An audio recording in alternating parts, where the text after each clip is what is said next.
आलसी लकड़हारा प्रीतमपुर नाम का एक गांव हुआ करता था। प्रीतमपुर के लोग बड़े ही मेहनती और कर्मठ थे, लेकिन इसी गांव में एक आदमी ऐसा भी था जो अपने आलस से इस गांव की शोभा बिगाड़ रहा था। इस गांव में रहने वाला मन्नू लाल अपने पिता के साथ रहा करता था और लकड़ी काटने का काम किया करता था। मन्नू के पिता उसके आलस से बहुत परेशान रहा करते थे। एक दिन मन्ना, अरे ओ मन्नो, अरे उठ जा बेटा, दोपहर हो गई है, सूरज सर पर आ गया है और तू है कि अभी भी खटिया में पड़ा है। चल उठ। मन्नू खटिया पर लेटे लेटे ही बोलता है, अरे बापू सूरज सर पर आ गया है इसलिए तो नहीं उठ रहा हूँ। अगर अभी उठ गया तो धूप लगेगी ना। अरे कमबख्त, कुछ तो शर्म कर ले।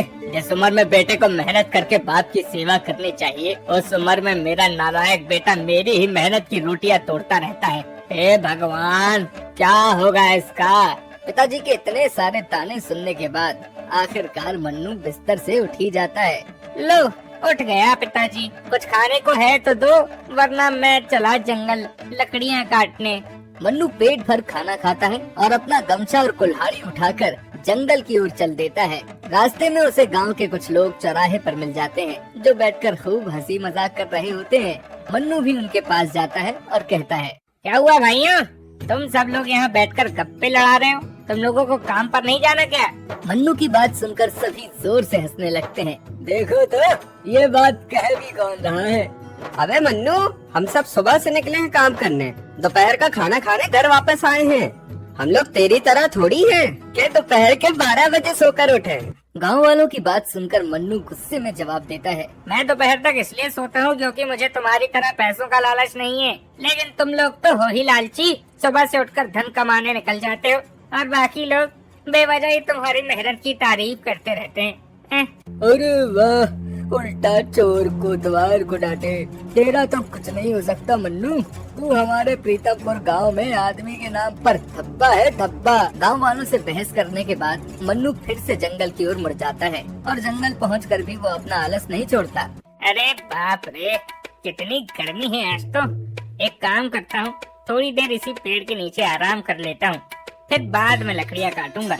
ऐसा सोचकर मन्नू वहीं पेड़ के नीचे अपना गमछा बिछाकर सो जाता है और शाम के वक्त कुछ लकड़ियाँ काटकर बाजार में बेच आता है और उन पैसों से रात के लिए कुछ सामान ले लेता है।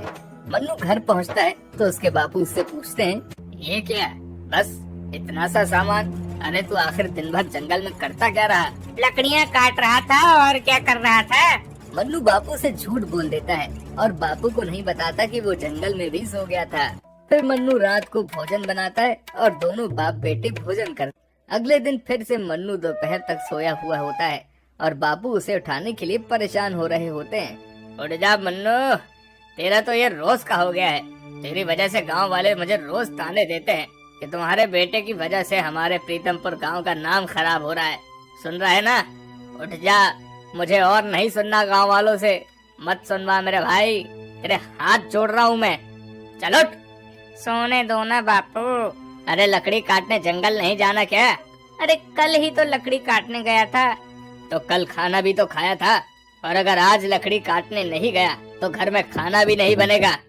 चल उठ, काम पे जा।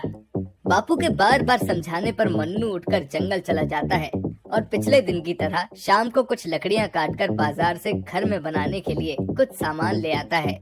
मन्नू लाल की हरकत से उसके पिता बहुत परेशान रहते थे, लेकिन मन्नू लाल का जीवन आलस में मस्त बीत रहा था।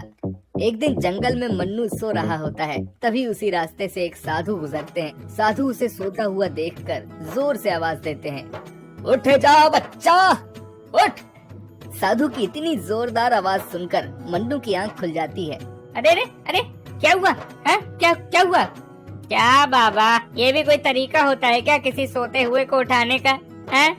उठ जा, उठ जा, इसके पहले कि वक्त की मार तुझ पर पड़े। उठ जा, संभल जा, उठ जा बेटा, उठ जा। क्या हुआ बाबा, क्या बोले जा रहे हो, क्या गाए जा रहे हो? कुछ समझ नहीं आ रहा। वही बोल रहा हूँ जो देख पा रहा हूँ बच्चे। जो देख पा रहा हूँ वही बोल रहा हूँ। अरे ऐसा भी क्या देख लिया बाबा आपने? और चलो वो सब छोड़ो, आखिर आप हो कौन? बेटे, मैं एक तपस्वी हूँ। पिछले 20 साल से भगवान की तपस्या कर रहा हूँ और अब मैं दूसरों का भविष्य देख सकता हूँ। और ध्यान से सुन, मुझे तेरा भी पूरा भविष्य दिख रहा है। अच्छा, तो क्या दिख रहा है आपको मेरे भविष्य में, बताइए तो जरा। अंधेरा, घना अंधेरा, बहुत गहरा काला अंधेरा। तेरा आलस ही तुझे अंधेरे में डालने वाला है या ये कहूँ कि डाल चुका है। तू अंधेरे में है वत्स, अपने आलस से बाहर निकल, नहीं तो अंधेरे में ही रह जाएगा। अरे जाओ तो बाबा, ये डर दिखाकर किसी और को ठगना मेरा नाम मन्नू लाल लकड़हारा है। ऐसे ही किसी की बात में नहीं आने वाला मैं, समझे ना। चलो निकलो यहाँ से। ठीक है, मत मान मेरी बात, लेकिन याद रखना, मैं जब दोबारा तेरे सामने आऊंगा तो तुझे मेरी बातों का एहसास होगा। तू मानेगा मेरी बात? शर्त लगा। मन्नू बाबा की बातों पर ज्यादा ध्यान नहीं देता है और रोज की तरह लकड़ी काट कर घर चला जाता है।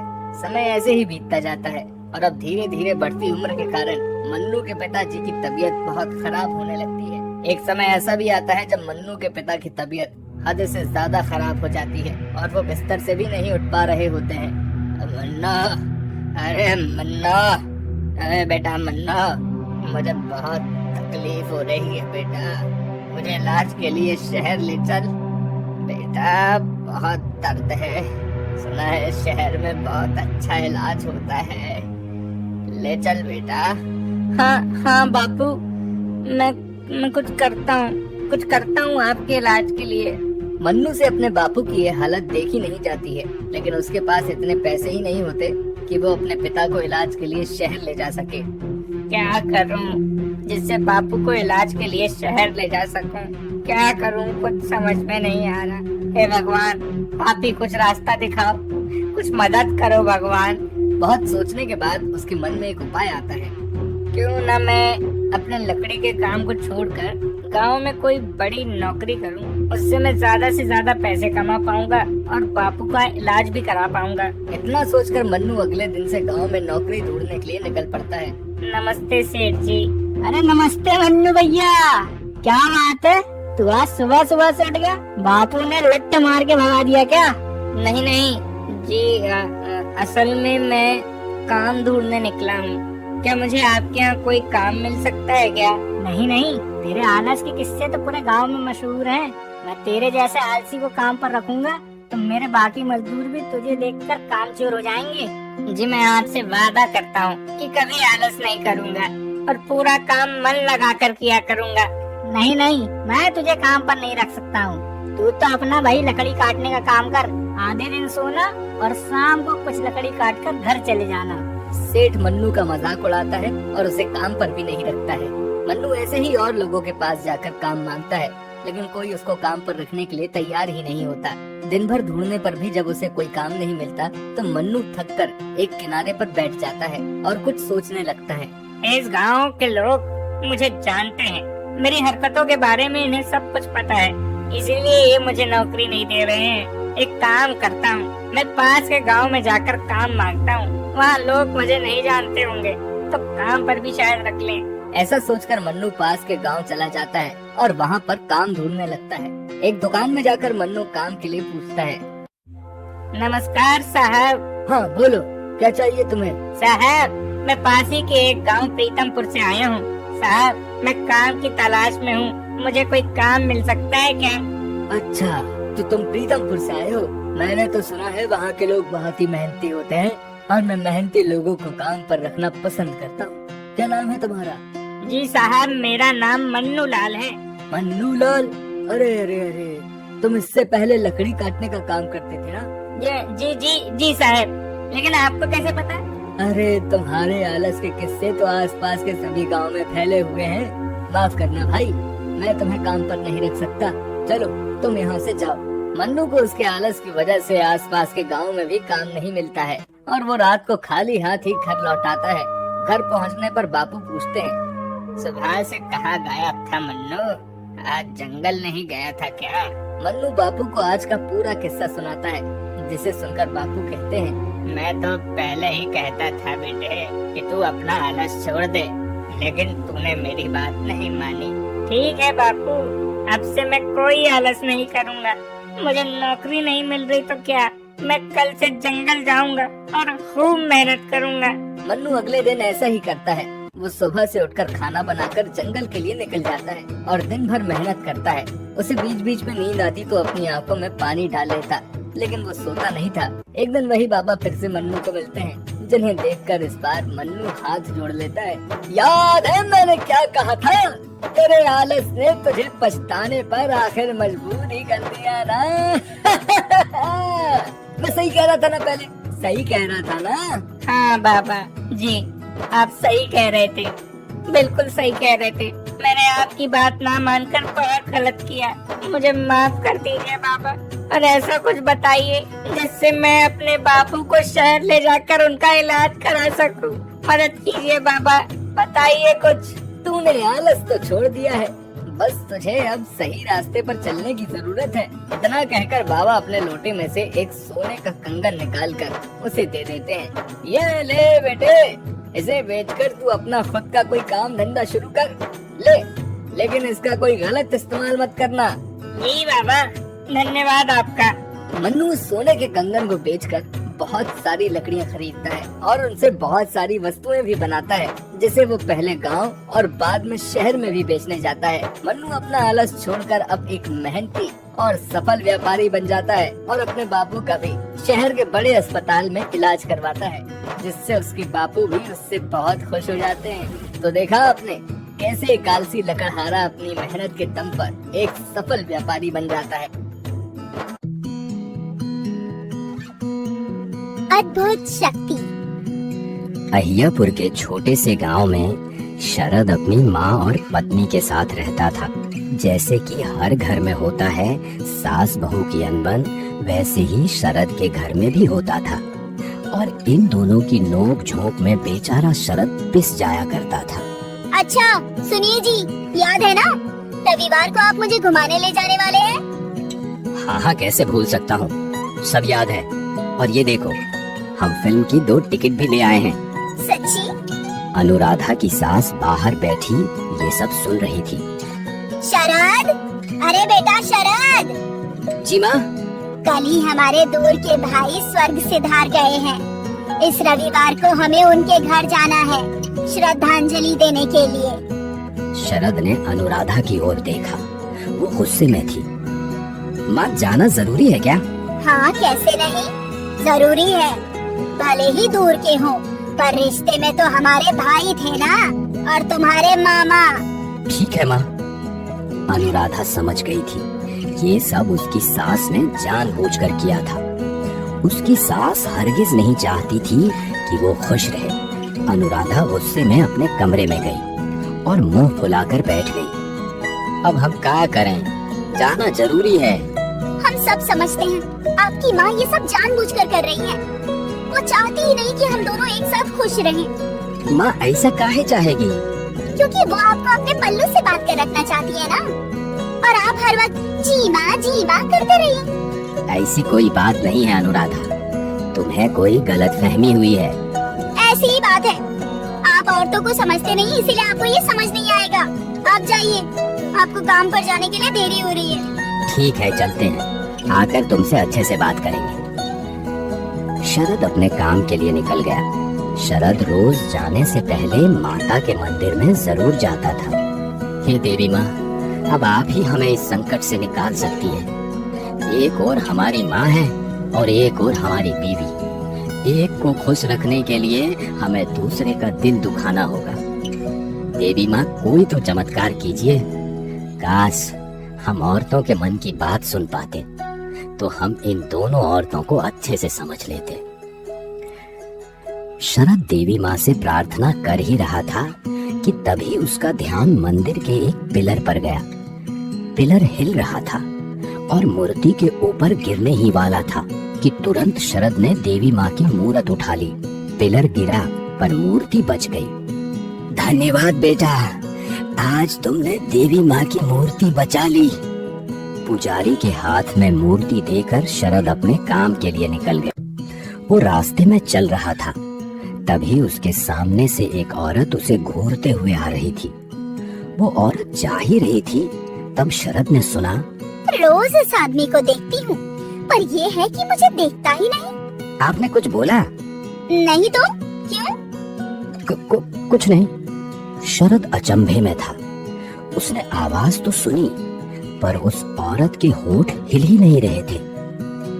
फिर कुछ देर बाद शरद अपने काम पर पहुंचा।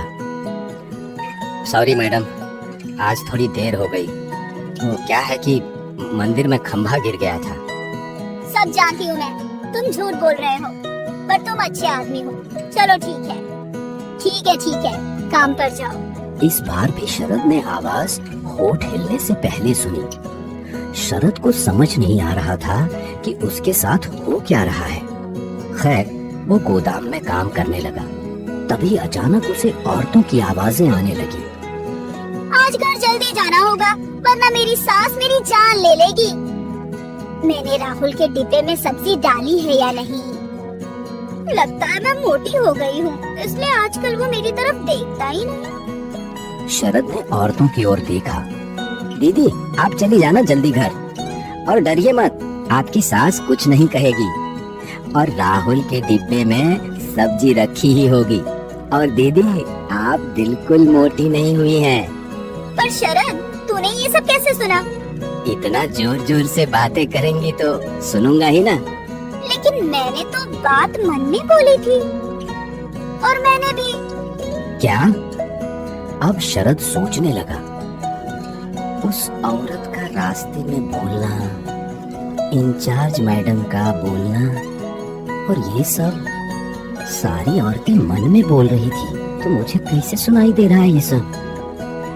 शरद सोच ही रहा था कि उसे मंदिर की बात याद आई। काश हम औरतों के मन की बात सुन पाते, तो हम इन दोनों औरतों को अच्छे से समझ लेते। लगता है देवी माँ ने सच में मेरी सुन ली।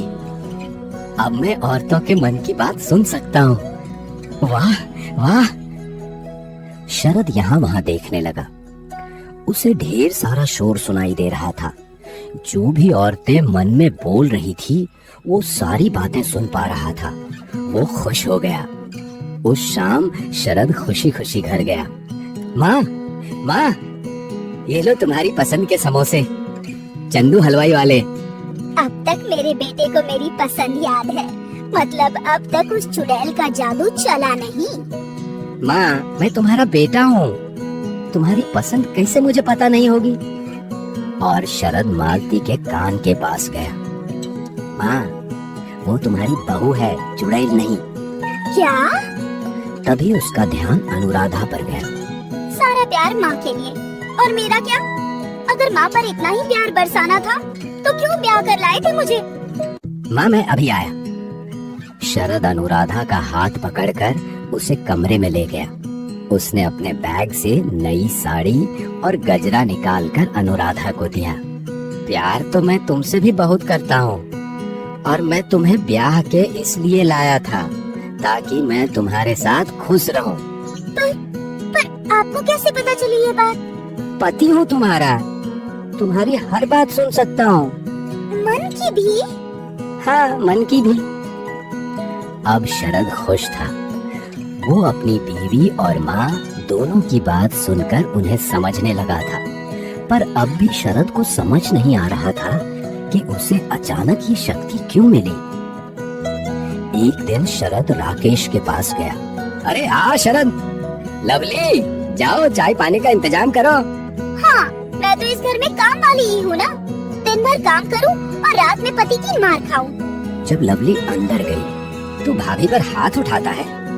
ना ना, किसने कहा तुझसे? लवली ने बोला। नहीं, पर दोस्त, तुझसे ये उम्मीद नहीं थी।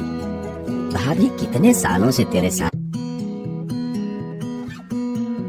अद्भुत शक्ति।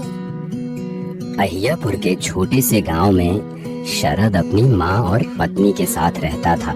जैसे कि हर घर में होता है सास बहू की अनबन, वैसे ही शरद के घर में भी होता था।